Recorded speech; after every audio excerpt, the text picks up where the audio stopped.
Hello ladies and gentlemen, my name is Crow Shadow, and today I will show you how to change your spring on your KWA T10. Let's begin. Now, for this, you'll only need basically one tool or a couple of tools. You'll need a flathead nose pliers, flathead screwdriver. Now with that, the flathead screwdriver you'll use to remove the buttstock. Now, here I already removed the buttstock, and it's pretty simple. You just press on the release on the bottom of the buttstock, and then with the flathead screwdriver, you'll lift that up higher so that it comes off the rail. Pretty easy, pretty simple. Now that that's been done, while you're removing the stock, I will say that you have to be careful with the cables because you could pull on them and damage them. So take that in mind. Now that that's been done, it should reveal the full buffer tube of the actual rifle, and then with the buffer tube you'll see a back plate on the buffer tube.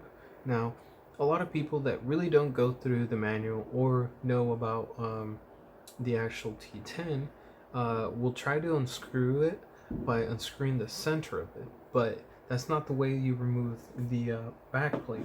The way you remove the back plate is by using either flat nose pliers and placing each tip into the hole in order to actually remove the actual back plate, and just like this. So take in mind though that when you're removing the plate, there is a level of tension that the actual spring has. So once you unscrewed the back plate slightly,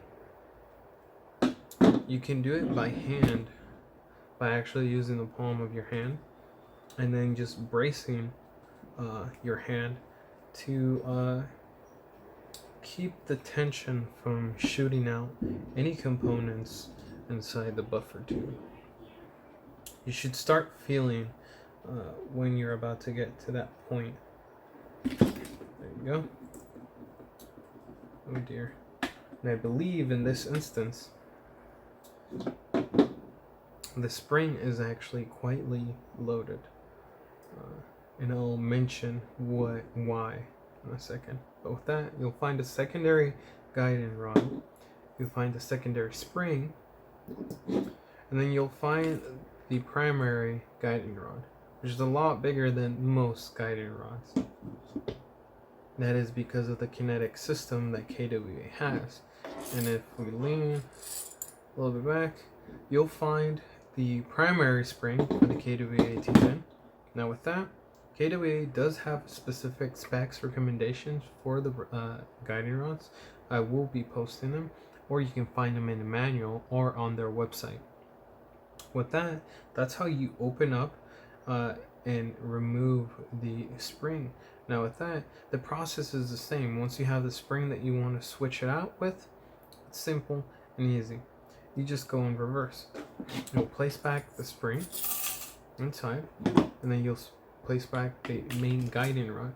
Now in this instance, the guiding rod will not fully push back in, and that is because when you're shooting your rifle, there are instances where if you're shooting it at full auto, your gearbox or your gears won't return to a neutral position, which in turn will cause to be, you could say, a semi-cocked position when it comes to the guide rod.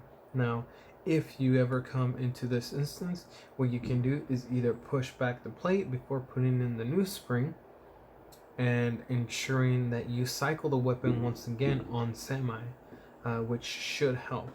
But if in any case, if you already went through the process, the only thing that you'll have to deal with is that you'll have to push with a lot more pressure when it comes to closing it back up. Now with that, you'll put back the secondary spring and then the secondary guiding rod. Now like I said, in this instance, it's going to be quietly difficult to try to push back in the guiding rod. It'll take a lot of attention into this. So with that being said, you can mitigate that. But for this instance, I'll try to put this back in, and then we'll be back to where we're at. Okay, now that we've pushed back the spring back inside, you can finish rotating the spring by hand until it's no longer possible, or you can use a flathead pliers and then finish it rotating it clockwise until it doesn't allow you anymore. Don't worry about stripping the plate, because the plate will only allow you to screw in up until it can't no more. So now that that's been done, before you put anything back, you want to ensure that everything is working appropriately. So you'll hook up your battery. Once you hook up your battery, you'll test it. So we'll test it on semi, and then full auto.